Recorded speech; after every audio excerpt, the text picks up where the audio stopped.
Islam is the last religion in the world as a whole. Why? Because Islam lead the man in his all aspect of life to the right path. Their fellows, Islam order its follower to pay zakah the poor dues. If they are wealthy in the eye of Islam, Islam wants society to be happy. Islam wants people to be flourished. Islam wants universe to be right. That is why Islam wants the world to be in circulation. Allah says, the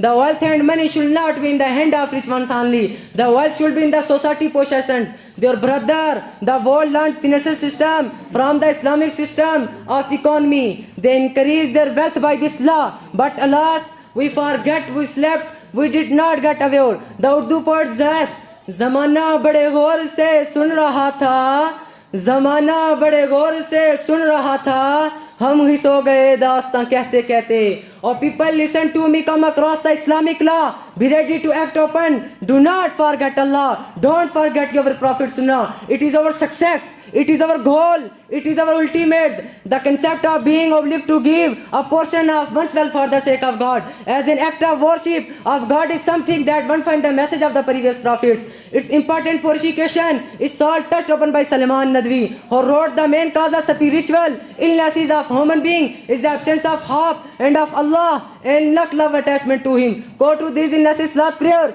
There is also another cause of these illnesses, namely attachment to holy possessions, riches and wealth instead of attachment to Allah. Zakat is the remedy for this second cause of illness. Zakat is also a strong reminder that one finds the message of the previous prophets. Its important purification is all touched upon by Salman Nadwi. Indeed, the believer should be actively seeking means by which he can take Allah for the bounties Allah has given him. This feeling should drive him to perform more and more good deeds. If you give thanks, I will give you more. But if you are more thankless, Assalamu alaikum wa rahmatullah.